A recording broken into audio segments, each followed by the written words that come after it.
They say this is a big rich town. I just come from the poorest part. Bright light, city life, I gotta make it. This is where it goes down. I just happen to come up hard. Legal or illegal, baby, I gotta make it. I never took a straight path nowhere. Life's full of twists and turns, bumps and bruises. I live, I learn. I'm from that city full of yellow cabs and skyscrapers. It's hard to get a start in these parts without paper. Homie, I grew up in hell, a block away from heaven. That corner age 15 minutes, it move at 7. Pure snow, bag it then watch it go. Occupational options, get some blow or some hoes. Shoot the ball of the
Man, y'all gotta be kidding me.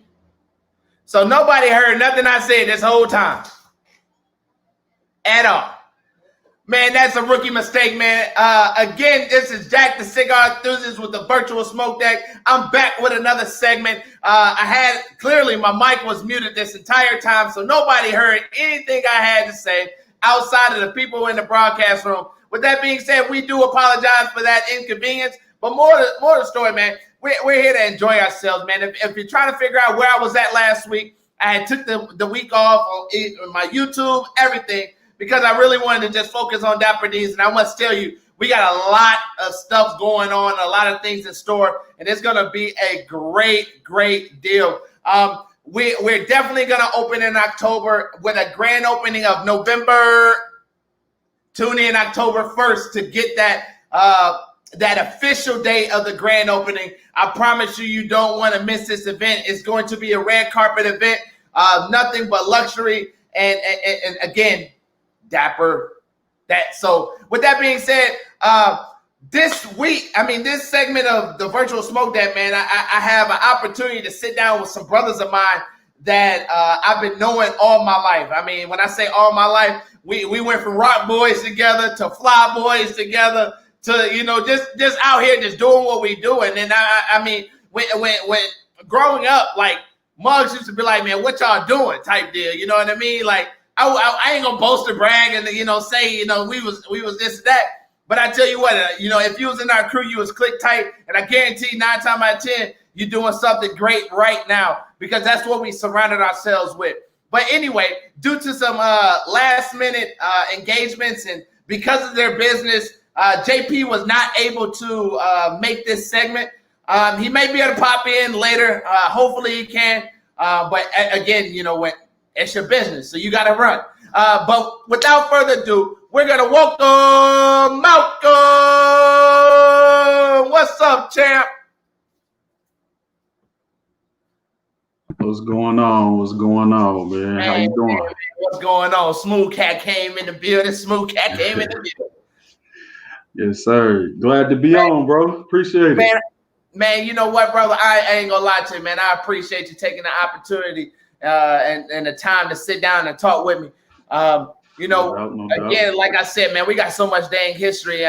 It'll be, I mean, if we wanted to do this segment of just an hour flat of history, I don't even think we'll have enough time. But you know what we got going on, man, and what y'all got going on, brother. I can't be more proud of y'all because it just, I mean, we gonna dive into it, but it's just you know, when you come from Kankakee, you know, and you come from where we come from, the stuff we doing, it was no mentor to show us what we doing. Right, you know what I mean? right. Everything that we doing now is based off $1 in a dream, literally $1 in a dream. For sure. And we running with it and doing what we do best. Yes, sir. Yes, sir. Yep. And it's been a learning experience. Everything a learning experience, you know, Yes, from sir. day one. So yeah, we glad, man. You know, we proud to see everything that you've worked up to do and put together, you know, the channel and the interviews, you know, so it's definitely dopeness all the way around, man. All the way around. And again, you know, what y'all blessing me with y'all presence, man. I really appreciate it. Now, the little backstory for everybody that's knowing, Malcolm, I'm going to let him take over the floor here in a second. But Malcolm does have a partner within his business, is grown to be his best friend. I think they got the tightest out of everybody at the crew once everybody left. And, you know, they're steady progressing. I mean, the way that they're doing things and the perspectives that they're moving is just, it's iconic. You know what I mean? It's like some stuff you see in a movie, the way it's being moved and articulated. But before we get into the interview, again, this is a virtual smoke deck, man. So that means we're putting some smoke in the air, and we gotta stay smoky because I can't do no hour-long interview without smoking those and having my drink. So, Malcolm, what you smoking on? Obviously, it's hookah, but what you smoking on? Well, today I got one of our, you know, big hookahs, one of the big boys that we present. You know, so this is kind of for our more experienced smokers out there, our hookah connoisseurs, as you would say. So I have some blend shisha up here because that's our biggest thing. We try to present premium, high quality shisha that people enjoy. You know, some different flavors. So I got our strawberry lemonade flavor in here. It's pretty popular. Lemonade. Yeah, so we do a little lemon mint with strawberry. Yeah, so the strawberry lemonade is pretty smooth, man. It gives you a nice little taste as you smoke it. So, you know, it's kind of becoming a fan favorite right now. It's definitely becoming a fan favorite. So that's what I'm be enjoying today, man. You know, so I use a tip no matter what, you know, just in case. So yeah, it's gonna be mine. Hey, you got to put something on the tip, huh? Hey, man, look, man, I'm about to dive into that, man. I'm smoking on a Lost and Found Plum from Coal World family, man. This is a phenomenal cigar. It's the Toro 6x52. You know, I'm big on tasting cigars and you know, telling people to taste notes. So first time smoking this cigar, I've been selling it for a while. And I must say this mug got some great taste notes, some great bacon spices that is really, you know, popping. But man, we're not here to talk about me. We're not here to talk about all my cigars and all the stuff I be doing with my cigars. Okay, we're here to talk about that strawberry lemonade because I'm curious. So are y'all making like, you know what? Hold on. Tell us about Coal World Hookah. You know, tell us about you. Give us a little insight, a little background on you, and give us, you know, some background on Coal World Hookah. All right, so I would start by saying, so first, like you touched on, like me, you, JP, Adrian Race, what I'm saying? We was all boys from Pups, me and JP has really, what I'm saying, always bounced ideas and stuff like that, kind of as we communicated more, what I'm saying, through the times and trying to find different things that we can do. I got into doing HVAC. Doing HVAC, I started doing controls and programming. And I took that as a way to find entrepreneurship through a trade that I can also pass down to my son, and my future kids or whatever. So JP took the route of business, and trying to do things in that matter. So we both have kind of trying to find ways, make money and have those extra streams of income and something that we can claim ownership of. Just in coming with that, recent years, JP was talking about opening a hookah lounge, and that's what he wanted to do in Atlanta. Um, so when the whole COVID crisis broke, it kind of threw a wrench in his plan for that. So he, was trying to cook up something else, and he thought like, man, the mobile service of the hookah would be a great way to do it. So he first told me, I instantly was like, man, wrong with that, bro. Like that's an idea. You know what I'm saying? Because it's, everything is about mobile service right now. Hey, can you bring me this? Can you get me that? I don't want to leave home. I don't want to deal with all these people I don't know. So he did, he was like, hey man, shoot, I went out, found distributors and stuff like that. And he took off running. And so I'm like, man, as a support, for my brother, I'm like, man, I can take this here. You know what I'm saying? I can do this here. I'll use your name. You know what I'm saying? He gets the credit, you know what I'm saying? It's his baby at the end of the day, but it's still a partnership only because I'm willing to watch my brother get to that next level and, spread his service and stuff like that. But we ended up deciding, all take the ownership of here, you know what I'm saying? And we took upon the franchise approach. That way we both have our ownership and we both, the blood, sweat, and tears that we both put into it, we're both reaping the reward of it. So everybody wants, they do, you know what I'm saying? For that's the whole point of wanting ownership and starting business and finding those streams of income. So you see the actual reward, as at the quantity that you want to see it. So from there, it's been hustle and bustle, bro. That's why JP ain't here now. Somebody call, hey man, can you do this party for us? Got to take it. You know what I'm saying? We at the point of trying to grow and hit that next level. So it was a matter of, hey, that's why we partners. You know what I'm saying? You do that, I handle this. You know what I'm saying? And but that's what it's been. We've been covering 3 different cities. He's been covering Atlanta while living in Virginia. And then me being in Indianapolis, I've been covering here and going back to Kankakee, trying to spread to that Chicago area. So, we doing whatever we can. People call us, they place orders. If we got to mail it to you, whatever it take, you know what I'm saying? Because that's the grits of it, and it take that, we be tired uh, uh, and, exhausted at times. But hey, as you know, that's what it take. It take them long hours, that extra 2 hours, that one extra stop, that one extra call, this and that. So, but we getting there, you know what I'm saying? I feel like it's going real well for us. And, we still strategizing and coming up with things, but we get into it the best we can right now. So definitely working. Malcolm, tell us a little bit about you. Well, me, big family, all that we come from. Papa was a Rolling Stone, baby. So, I just been grinding, man. I had my son at right before I turned 20.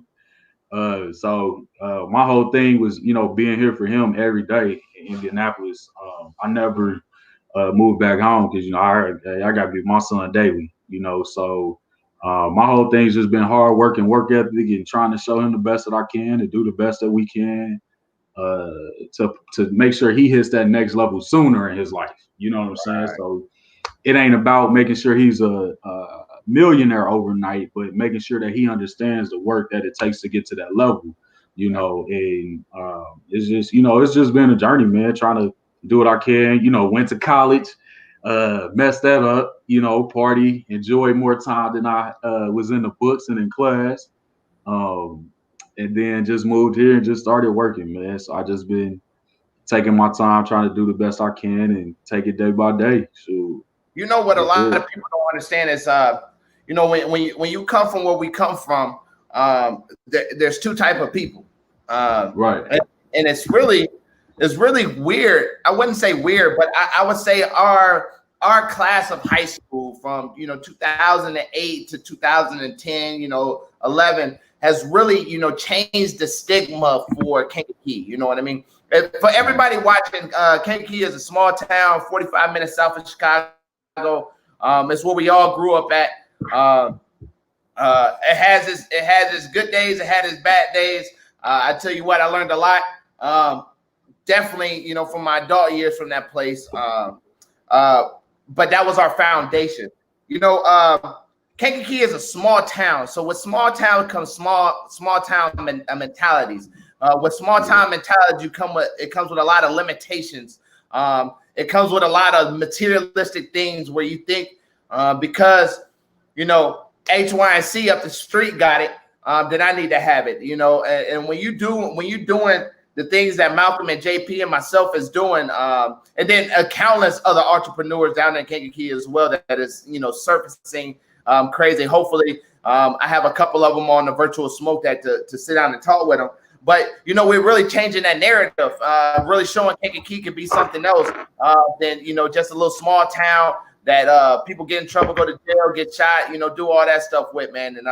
And I appreciate every aspect of what you guys got going on, and we always remember home first. But one thing about about Kankakee that taught me some is you got to grow bigger than it. You got to grow bigger than the mentality. You gotta step outside your bubble, and you also got to put yourself in different situations that really is going to allow you to expand your mindset.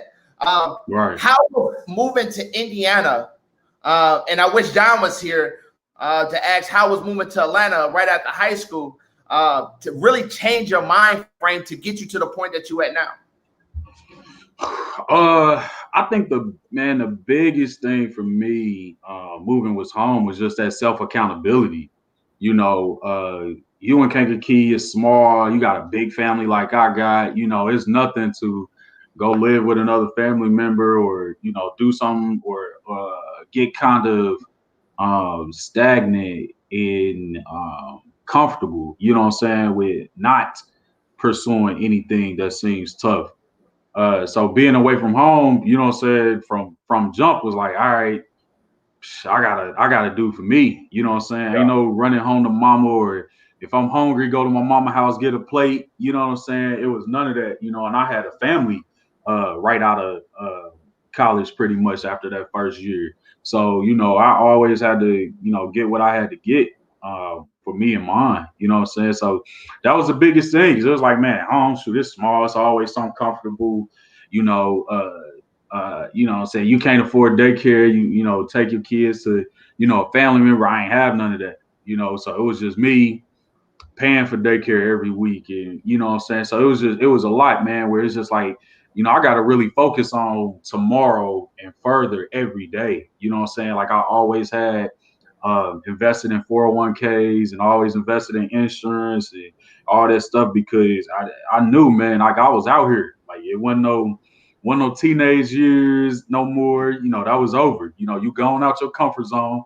You out here in the world. You're away from home. If something happened, your mama ain't 20 minutes away. And you know what I'm saying? We had to make it happen. So, at one point, I had considered moving down to Atlanta, down there when JP moved after, probably about the summer after he moved there. And, but, then I knew my son was on the way, and I had to come here. But, that's some things where it was like quickly, I couldn't move freely. I couldn't, be failing out here and not have a plan or, something to do tomorrow. So, it really opened me up to knowing like, man, the real crew, saying that's not no punchline that people say. You know what I'm saying? The world is cruel. You know what I'm saying? You got to look out for you. You got to make sure that you're taking them steps and handling your business and, getting to the next thing. So it was definitely a big change right away, and I love home. I mean, Kankakee is Kankakee. It's home. Yeah. But, being away, it just kind of opens you up faster. Like, dang, man, there's so much more out here. And life is a little bit tougher when you ain't in your comfort zone. Absolutely. So, but, we here now. So saying all that, right? Mm. How did that impact the way you move in your business? I think that business wise, it kind of makes me plan a little more, because we're trying not to make those mistakes of being in too much debt, or trying to make those small bad business decisions that could end up being big bad business decisions for a small business. So it definitely helps with me thinking about planning and not trying to get too risky. Of course, you have to take some risk, but not trying to get too risky. Having that nest egg, stuff like that, to make sure that your business keep going and that you always have something for people to look forward to and yourself to look forward to. I think now the biggest thing is trying to implement creativity in our marketing and our promotions and stuff like that, to bring in more customers and to bring in more views, likes, follows, whatever it takes, just to get that name spread. So, it all plays a part, but at the end, you think about where you come from and knowing that it might not have been the easiest path to get what you need, but, you finding that way and learning how to network in these bigger cities where you don't really even have that start, so like out here in Indianapolis, I don't know the same number of people that I could know if I was born and raised here, which is a bigger city versus, Kankakee. But still, like, Kankakee has had our back, like people in Kankakee has been supporting us. They've called us, asked us for events. I just went yesterday for our '08 class memorial. Went down there, serviced some people, everybody showed love and was really supportive. So, Kankakee is still like a bonded family, no matter where you go, because it's small, but it also helps you and teach you some other things that can be pros and cons. It ain't just all bad because you come from a small town, but it helps you learn for them next steps. So, it's home, man. It's small, but we do what we do to make it happen. So absolutely. So you mentioned some things in your opening remarks that kind of resonated on me. One thing that Coal World and Dapper D's have in common is we both started during a pandemic, during the most scariest time that you can possibly start a business. People, nervous. People nervous about the economy and crashing and how you're going to make money if nobody has it, and yada yada yada. But more story is we position ourselves into two markets that I don't think is going nowhere. And I think if anything, they build higher. I know the cigar market for itself, is $1 billion industry. Is accustomed to the finer things in life. Is more of a hobby than a need. It's not something that somebody has to have. This is something that somebody wants to have. And same goes with hookah. Those two, hookah and cigars, have their own fan club. And when I say when you enjoy those things, you find a way to do those things, because those things become vices for you. They become things that we are able to do. But I want to kind of go back onto something, because I really want to see your answer on it. How scared was you to start, Coal World Hookah Lounge in the middle of this pandemic, and why? So the lounge, we actually did, JP actually did back out of, because of, not knowing what the restrictions going to be for people being out. You know what I'm saying? When you have curfews and stuff in place and people can only be out to 11, and this is something that people don't like to, get out and do until 9 or 10 o'clock, that kind of scares you. It's like, all right, am I going to have a crowd? Am I going to be able to be open? You know what I'm saying? Is the city going to shut it down because, you know, the ordinances and stuff they have in place? So that part did scare us. But far as just doing the mobile service and the mobile vending and, you know, going about it that way, we couldn't be scared of that, man. We had to jump, you know, straight in. And I think these is times where, you know, if any, like if you got a business, you got something you're good at, you got, you know, something, anything in particular that you feel like you can do and start your business and get out there, like this is a perfect time. You know, it's, I think it's one of them things where it's like people responding a lot of courage they didn't know they have. And then other people are getting inspired by the people that they see have courage to chase dreams and open business and stuff like that. You know, so we weren't scared at all, man. It was a matter of just, hey, you know what, today, you know what I'm saying? We're going to get to it and do the best that we can at it, you know, and it's just like anything else. Like, you know, you got to continuously evolve, you know what I'm saying? Like your banners, your signs, even picking your font, your colors, like everything is changing and you trying to find the best that suits the business, your market base. So it wasn't really scary, man. It's like a challenge, you know what I'm saying? Like taking on a challenge and handling it, you know what I'm saying? It's a different monster than what we used to, but at the same time, and why not? You know what I'm saying? It's too many other people out here with small businesses to not have that faith in yourself and believe that you can do it, you know? So it was cool, man. How was it for you, man? Did you jump right out? Was it a hesitation or? You know, I was about to go into mine based on your situation because I think it'll be encouraging. Because what a lot of people don't know is back in 2008, the market crashed. When I say market, the economy, we hit a recession. Housing went up for foreclosure. Stocks fell 33%. You know, negative.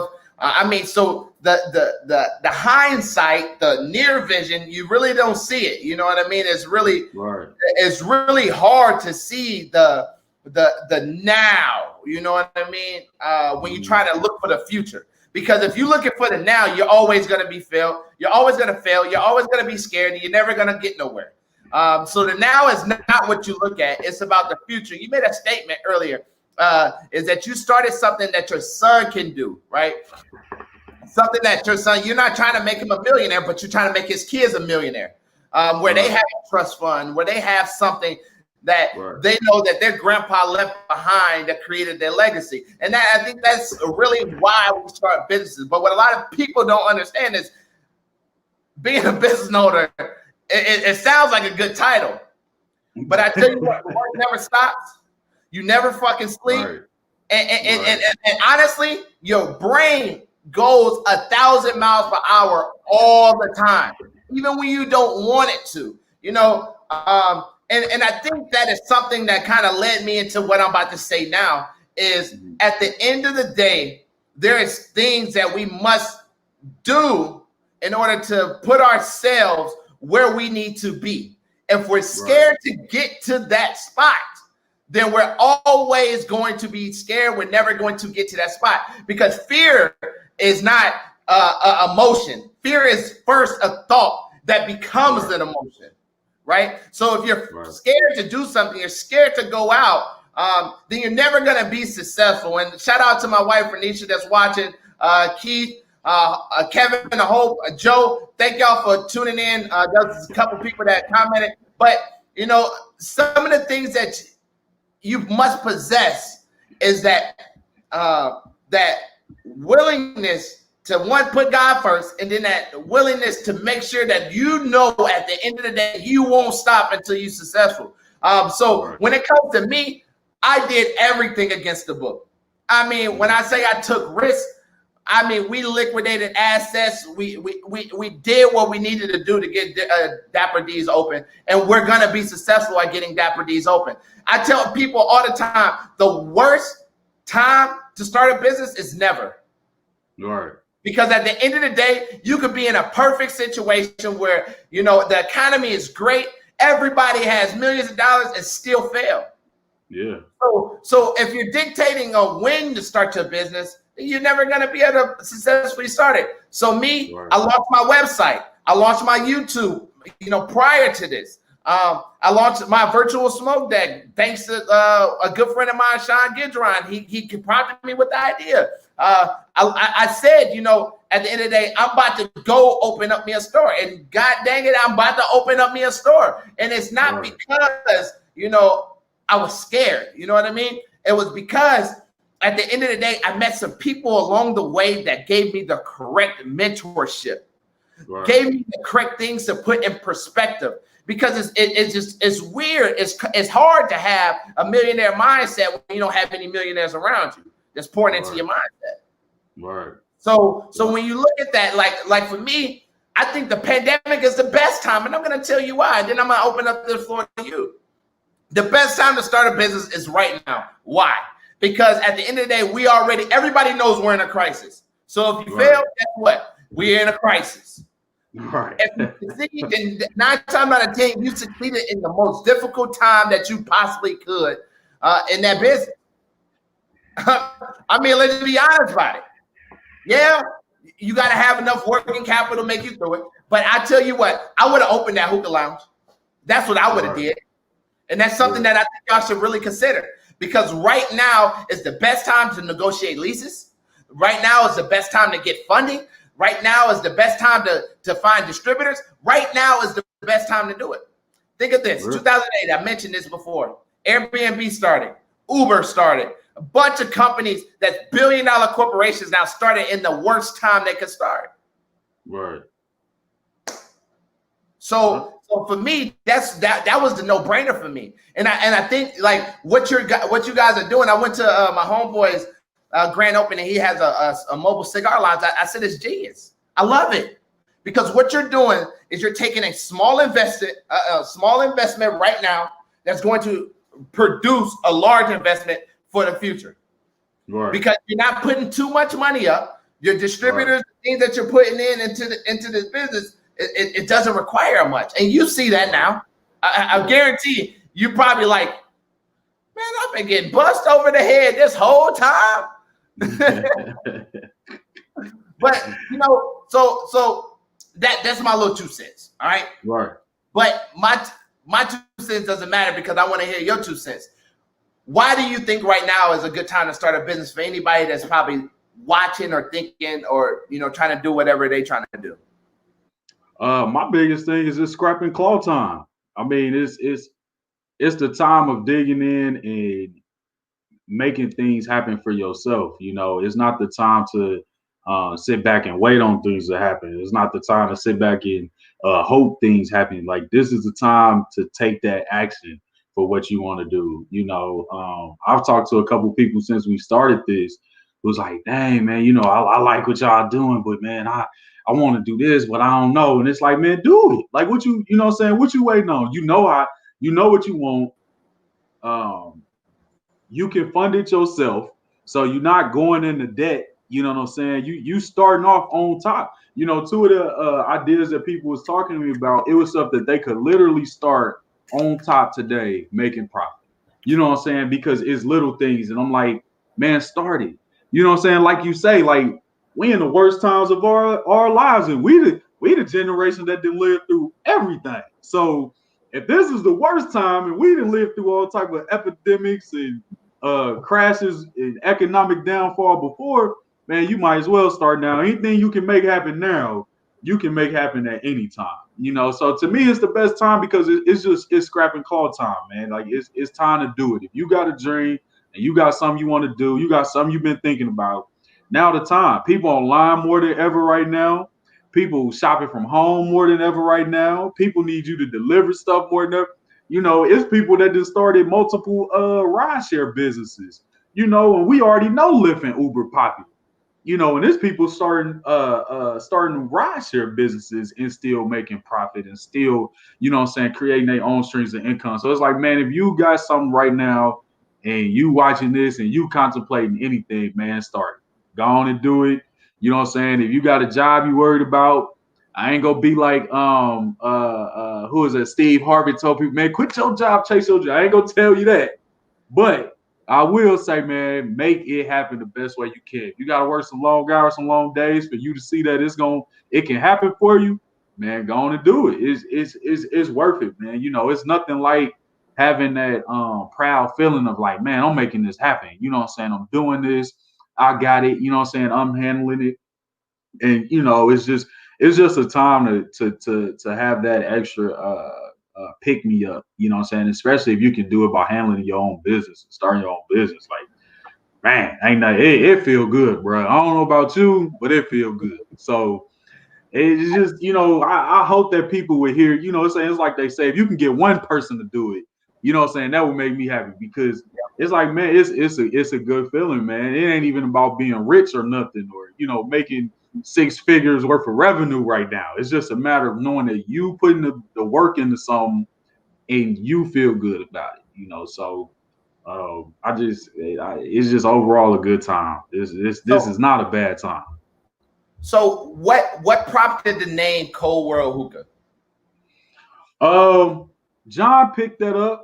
I would have to let you get that answer from him, mostly because I think that was a kind of impromptu, of course, name.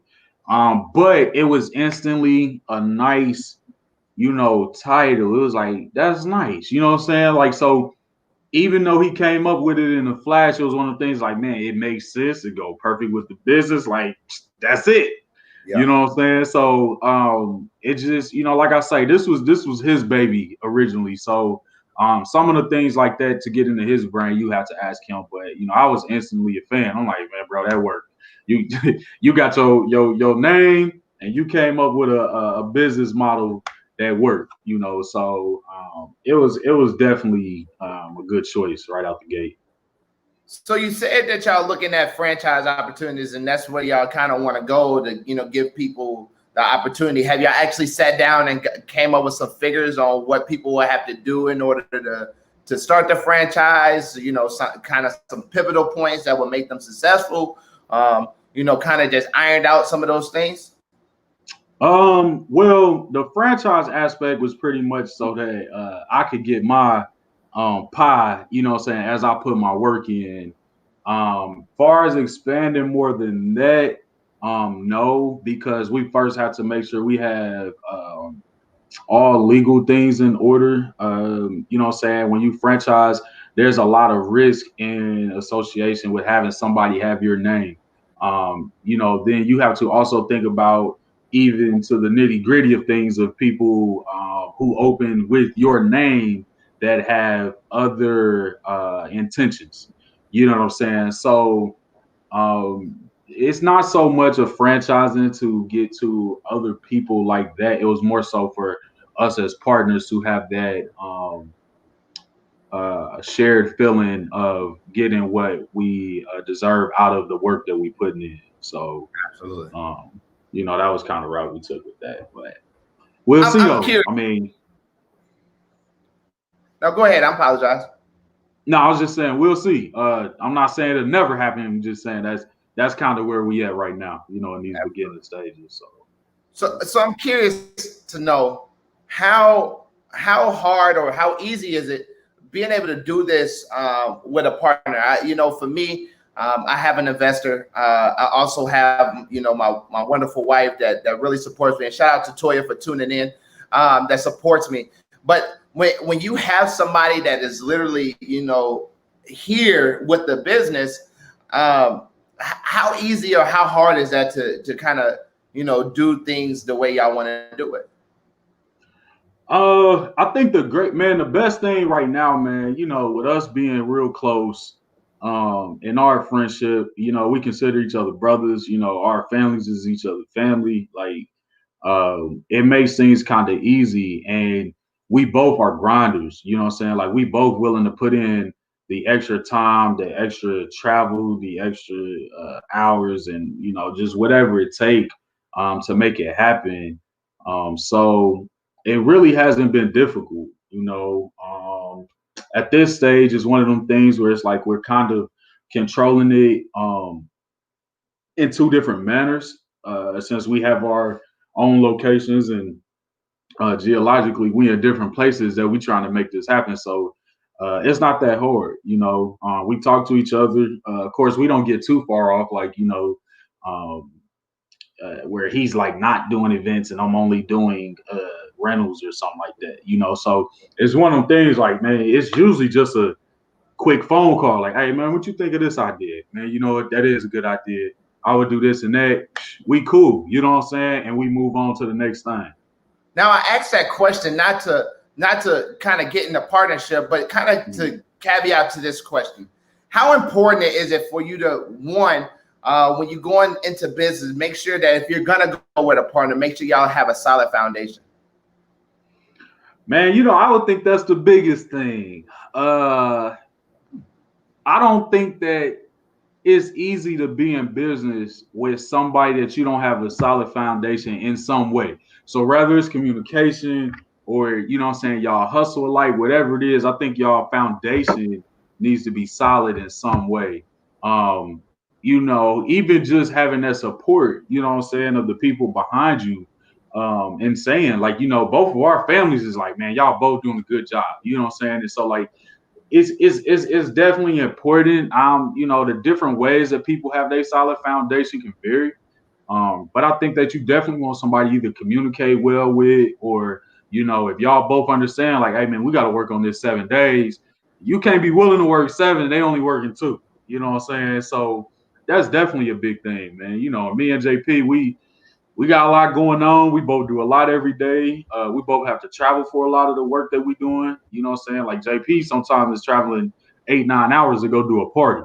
You know what I'm saying? So I make multiple trips to Kankakee during the week, you know, after I get off of my full-time job. So, you know, it ain't easy, but we both willing to put that work in. That's what make it, you know, easy for us to do. It's like, hey man, you doing that. That's hey, I agree with it. You know what I'm saying? That's a good idea. Let's do this also. So man, it ain't been no problem at all. And I hope that anybody that looks to going into business with somebody, definitely pick somebody that you have some form of ground communication or work ethic with, because those is going to be the 2 biggest things. And, you know, a business can fall apart just based on a partnership or disagreement. It's over. You know what I'm saying? It's like a marriage. You know what I'm saying? If I take my half, you only got half to work with, and you need double that. You know, so it's definitely a big key, man. It's definitely a big key. I definitely agree. I feel like, you know, I mentored this guy. I'm not going to leave no names and, you know, say anything, but I mentored this guy not too long ago that he had a partnership in this business. And, you know, for me, I think, you know, with my people, I made sure that everything was orchestrated, you know, to the T. I didn't want nobody. I didn't want my investor coming in. I didn't want my wife coming in unless it was 100% understood of what the mission was. In order to understand the mission, then you have to understand the focus of the business. You have to understand the expansion of the business. You also have to understand that you have to have a growth strategy or an exit strategy, for that matter, to get into it. So, you know, I think based on the comment that I said before is, you know, my friend didn't have that strategy. He didn't have this conversation with his business partner. And I feel like when you don't have that when you don't have that conversation, you're setting yourself up as straight up failure, because what's going to start to happen is y'all going to start to, you know, it's just like a marriage. You know, the honeymoon phase is always good, but when it's time to get to the nitty-gritty, it takes hard, it takes work. And I think if, you know, 2 business partners not on the same thing, on the same, you know, mind frame, or on the same road and the same car, then they're gonna have a problem. They're gonna have a problem where, you know, that car starts to go one way and get the other car wants to go the other way. The other person wants the car to go the other way. So I think it's, you know, if you're looking at partnerships or looking at anything that's gonna really you know, bring in other people, you got to have a solid foundation. And that's why I stated, you know, what I said, because at the end of the day, like I said, you have to have a foundation. You have to have a growth strategy. You have to have an exit strategy, whatever it is. You know, being you smoke hookah, I think one of my things that I'm getting into shortly after Dapper D's open, and I'm not going to put it out in the open so everybody know, but I would love to talk to you about it, because I think you and JP, as well as other hookah connoisseurs and businesses can definitely flourish from it and definitely reap some benefits from that. But you made a comment earlier that I really want to get into because I really like this. What is the most important thing that you need from people right now in growing your business? Man, I think the biggest thing is understanding. You know what I'm saying? Understanding that we small. Sometimes it might take us a little time to get back to people, or that we don't have a prime shipping service like Amazon. So that's been the biggest thing. You know, it's been a couple of times where people are like, well, you know, how long will it take for y'all to get me this or, you know, get me that? And they like, oh, can I get it tomorrow or, you know, in 2 days? I'm like, we ain't got that. You know what I'm saying? We ain't prime level. You know what I'm saying? But so the biggest thing is understanding, you know, and it's tough because everybody at home ordering the hell out of stuff from Amazon. So, you know, they getting stuff next day, 2 days, and they like, hey man, you can't get this to me. And I'm like, not exactly. But I'm gonna get it to you, but it ain't gonna be prime fast, you know what I'm saying? So that's been the biggest thing, man. It's like just, you know, a little understanding. But I think for the most part, people have been pretty cool. You know what I'm saying? We haven't really run into that. Like I said, but we've been working our butt off. Like people call us, you know what I'm saying? We getting it to them, we communicating it back with the you know what I'm saying, the best that we can. The toughest thing has been like managing our inventory with how much people have actually been ordering, because you know, you get people who's at work and they want to order something, and then, you know, I don't hear back from them, and somebody else sends me money and is like, hey, can I get it? And I'm like, you know what I'm saying, I'm sorry because I ain't hear from you for 2 hours. I had to sell that, you know what I'm saying? So but most people, like I say, have been cool. So the biggest thing is just understanding, you know what I'm saying, knowing that we small, we trying to make it happen. We talking to people the best we can, you know what I'm saying, and we really trying to make it happen. Like we want people to be happy with what we doing, period. So, you know, I think understanding is an understatement to what it is that we got to get people to understand, because what a lot of people don't realize is your number one expense is shipping. Yeah. And prime make it seem like it's not a thing, right? You know, that's one thing that we had to realize. You know, I have a quote unquote 5 to 7 day turnaround for my shipment, and that's based on, you know, getting them packaged up. It's a one man show. You know, this is what we do. But you know, certain things goes out in the day. It goes out the next day. That's what I'm trying to work on, is making it go out the next day. But you got to understand, like that stuff takes time. That takes money. You know, understanding that shipping is a thing. So, but I think one of the best things to help people understand is communication, and that communication directly reflects customer service. You know, one thing I noticed is like anytime I had a situation, I had one customer that was like, you know, I just don't understand, and you know, went on this whole tirade, and I'm like, ma'am, I offered you, you know, the best I can give you. I can get your money back, and we can just, you know, kind of go wash our hands with it, you know. But I'm trying to make this, you know, better for you.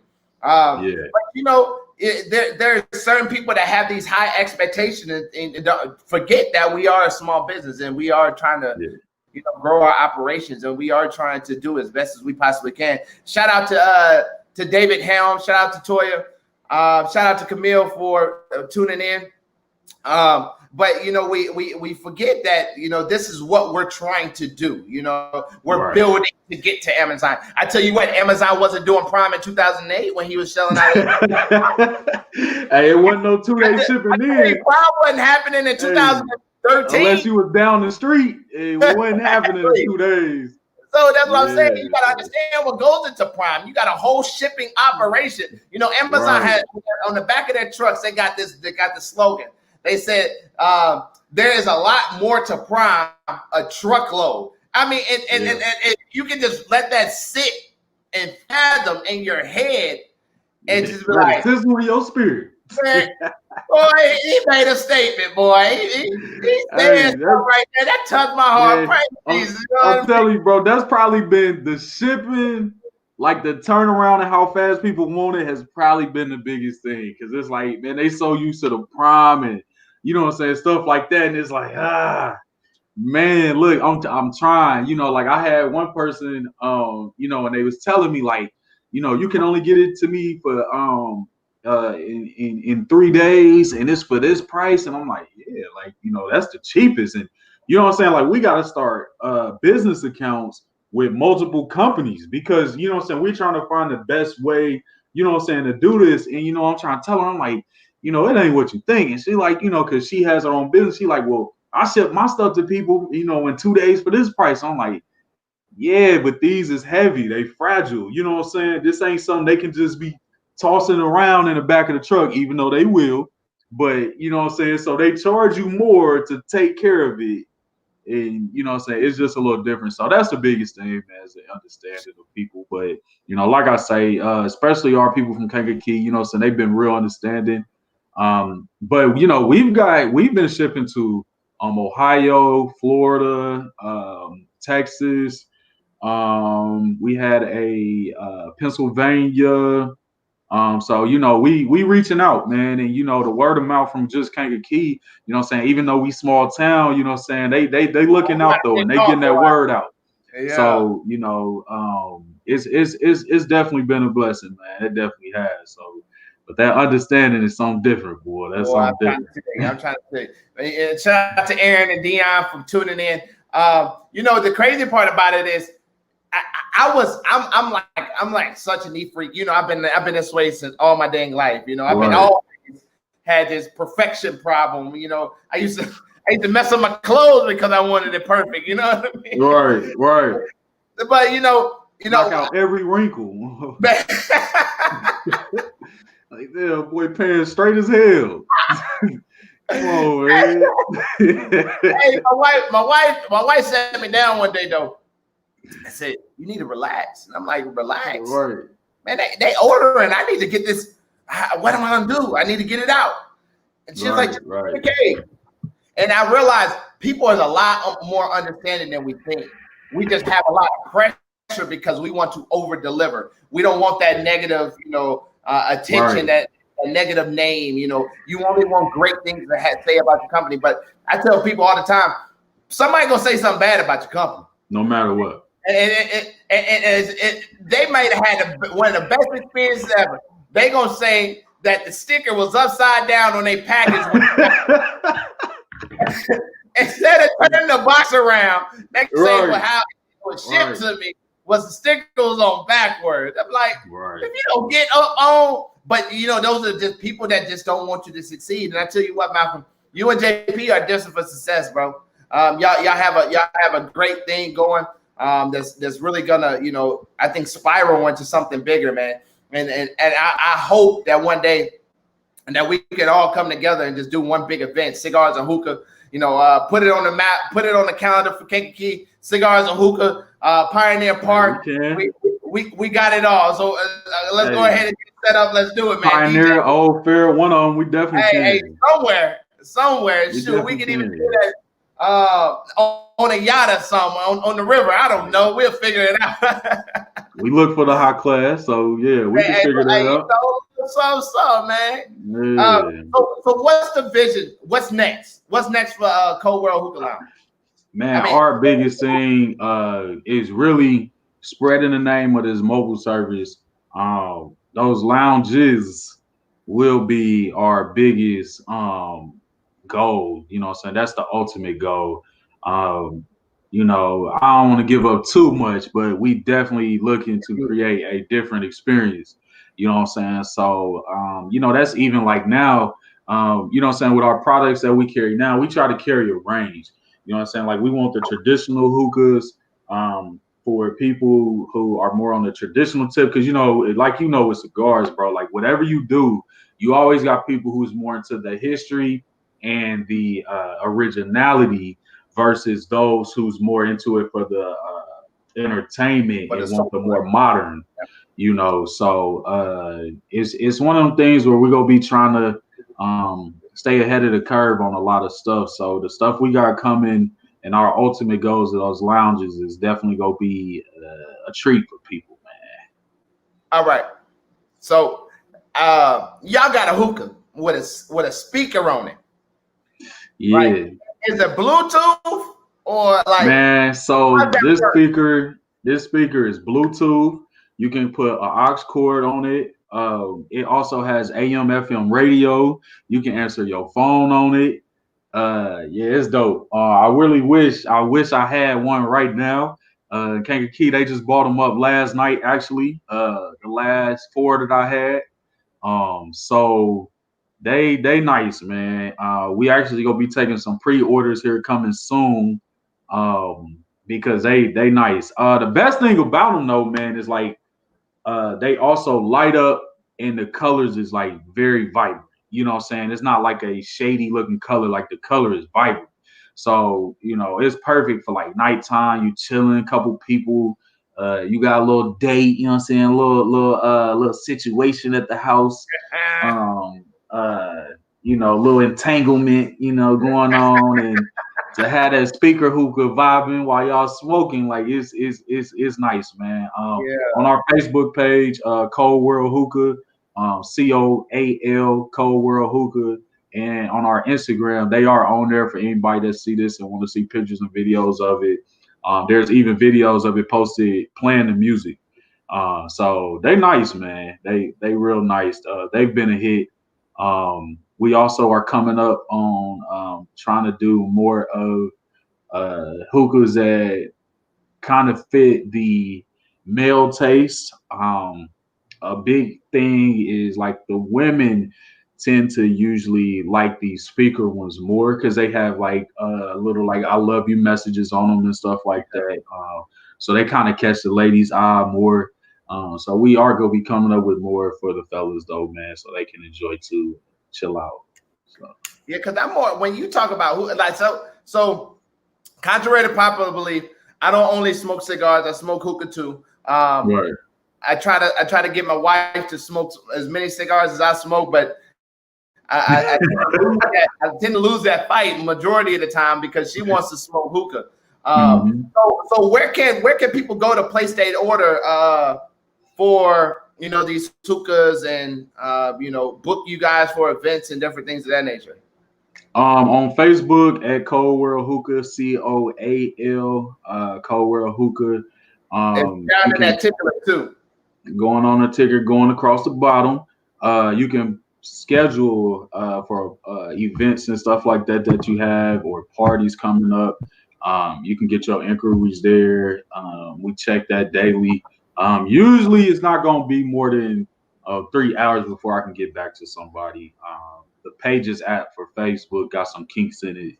But most of the time we get back to people. But other than that, Instagram, usually we try to keep our newest inventory posted in our story on Instagram. And so if people need to order anything, accessories, the actual hookahs, if they got advice, you hit us up on those pages and we get back to you. We try to keep in contact with people. That's just like when we sell them. I tell people all the time, man, you got a question on how to set your hookah up, call me, text me, Instagram us, Facebook us, because we want people to know, like, we provide a true service. Like, this is not just, you buy a new toy and you don't even know how to use it. You know what I'm saying? So, but yeah, man, Facebook, Instagram, we working on getting a website so people can order their actual favorite blends, because that's been the biggest thing, that we want to promote and push. Like, we want people to give people new flavor and stuff. So, yeah, so we working on the actual website. So do y'all custom blend all y'all flavors, or is it, a mixture? Like, how's that work? Because me personally, I think that strawberry lemonade, you can go ahead and invoice my wife, so she can go ahead and pick that up and add that to the collection, because I think I want that strawberry lemonade. Tell Renisha, let us know. We got you. So we do the special blends and the premium blends upon request. So like, especially if we have parties and stuff like that, because of course it's a premium, so it's a higher price. So those blends are done upon request. But other than that, we sell like, you know, the regular base flavors and, you know, things that people like that they would typically get anywhere else. We try to push, of course, the things that we're doing individually that's different from everybody else first, though. So like our blends, our flavor touches that we add and things that we do different. So we try and handle all aspects of that flavor, man, because that's the biggest thing. Like tasting that good flavor, getting a good smell going on, man. So question for me is, how do people get it to this point where they get all that smoke coming out? Because every time I set mine up, now mind you, I've been smoking hookah for a while, but I've never been able to perfect it, more or less because I ain't never tried to, you know, dig. But I got a hookah biologist, a hookah connoisseur, a hookah enthusiast on the tap in. So tell us how we go ahead and, you know, get more smoke out our hookah. Is it a water level? Is it ice? Is it the hose? So, like, what is it? There's a few different things and techniques that people take. There's people that's like pushing to get the biggest smoke. The biggest thing is also knowing how much your lungs can take, because that's different too. You know what I'm saying? If you can't take all that smoke, it's gonna be hard for you to push all that smoke out. But usually it's just a matter of having the right amount of cold on top of your bowl and cold water and having a great hose. I mean, usually you got them things you can produce big clouds of smoke. Most of the time, dealing with parties and stuff like that, we're not trying to, you know, smoke people out and have people choking. So we're not really setting up for people to cloud chase, as they call it, in the hookah world or whatever. So, but yeah, that's usually the things that it basically take, man. Having some good lungs, some good coals, a great hose, and some real cold water, man. You get some big clouds. All right. So I got my I got one of them Ali Shabab, whatever you want to call them. Kelly Mamoon. Yeah, sure. Yeah. There you go. See, I can tell you about the hookah. So one thing I struggle with, right? I think I do everything right. Put the ice in there. I fill the ice all the way up to the top. Not all the way to the top, but to the halfway. I'm doing it wrong. Tell me how I do it. Yeah. All right, so where your stem goes in the bottom of your hookah, where your stem stops at, your water should come about an inch above that. Okay, so if you put ice in there, yeah, you're not supposed to have it higher than that. So if you put an ice in there, even with the ice, your water level shouldn't go above there. So that could be your problem. Yeah, an inch. Okay. And so I'm putting 3 coals on. Now I got one of those. The little pieces that sits right on top of the bowl, right? You got the temp changer. You got a metal temperature changer, huh? I got that one, but I also got one that's just like a little grate for it, so it's not just sitting right on top of the tobacco. Right. So I put 3 coals there, and what I found was when I put this little aluminum foil, the thing around it, it blows out more smoke, but it also burns the tobacco a lot quicker. Yeah. So because you're using 3 coals, so it's burning it all up. How many coals? So that's the thing. So if you chasing the clouds, you're using more coals, but you're gonna burn up your shisha though. You know what I'm saying? So it's one of them things where what's your goal? So if you're just trying to smoke to enjoy, then you just put 1 coal or 2. You know what I'm saying? Y'all using quick lights or y'all using cocoa coals? We using the coconut coals or whatever they call. Okay. Coconut shit. So if you're using them, got the little square ones. So you just get a couple of them, place it on there. You know what I'm saying? You enjoy your smoke. But if you cloud chase, you might add another one, and you know what I'm saying? Make sure you got your water real cold. Huh? All I need is 2? Yeah. I do 3, man. You'll still produce good smoke. You'll still produce good smoke just with the 2. It won't be huge clouds, but I mean, you'll still promote. Get to the point where I be like, good smoke. I be like this. I'm about to show you. Be over there having a stroke on that, trying to pull that hookah if you want to. For like 5 to 7 seconds, and I get that little smoke. Hey man, yeah, it's different. It's different things to it. You know what I'm saying? Your inhale, your own lung capacity, not putting too much water and ice in it. Like ice help. Your biggest thing is your water just being real cold. It ain't just, you know what I'm saying? It ain't just necessarily the ice, but it's just making sure your water is really cold. So The wife you said know, the wife said we cloud chase. hey, go ahead, get them clouds, put them 3-4 coals on there. Yeah, y'all will get them. Y'all will get them. Hey, Malcolm, man, it's been a pleasure, man. I wish JP could have stopped in on us. But man, what y'all got going on, man, is beyond. I'm beyond proud of y'all, man. Like I said, when I reached out, you know, this is a no brainer for me. We had to collaborate. We had to do this. I do want to talk to you about a potential opportunity that I think will be beneficial to you and JP, especially in your business endeavors. And more than anything, I'm always here to help. You know, if you need to know something, you need to learn something. I don't know everything, but I got an army full of mentors that have all the answers combined. So with that being said, man, one thing that we do on the virtual smoke deck is we drop a gem, man. Any type of gem that you want, I'm about to center it on you. It could be inspirational. It could be, you know, a life lesson. It could be anything that you want. Just any type of gem that you wanna drop. Go ahead. All right.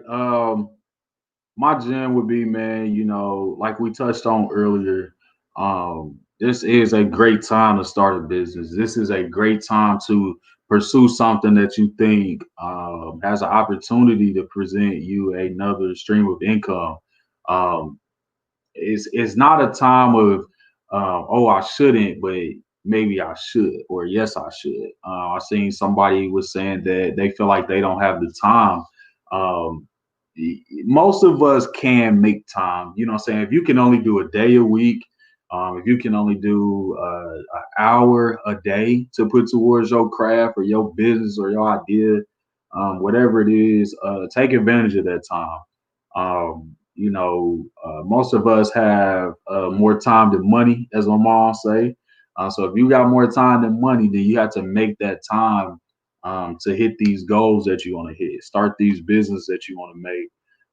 It is tiring, it's tough, it ain't easy, you know what I'm saying? But if you feel like it'll be worth it, then you know what I'm saying, you should do it. This is definitely situations that can prove to be more prosperous than you think. And it's one of them things, especially if it's something that's not going to put you in a bunch of debt to start. It's definitely a good idea. It's definitely a good time. You know what I'm saying? I had a guy come up to me at an event I did about a month ago, and you know, he told me, he was like, "Man, like he was like, I want to start this business, and you know what I'm saying, it's something I want to do." And I'm like, well, you know, why not? And he told me, he said, man, you know, you seem like you got a lot of self-esteem and courage, man. I don't have that. And I was like, man, you don't need self-esteem and courage. I'm like, man, you need to just believe that your product is good. You need to believe that this is something that's needed, you know, and just start it. Because the biggest thing is just starting today or starting tomorrow, not just waiting and thinking that, you know, it's all bad. So I told him, you know, I don't know what he ended up doing with that. But I do hope that he started his business. I hope anybody that watches this start their business or start on a goal or a dream that they have, because why not? This is a time where people need things from home. They need things in the easiest, safest way, especially if you have something that's safe or beneficial to people, as far as them being convenient, not having to leave home.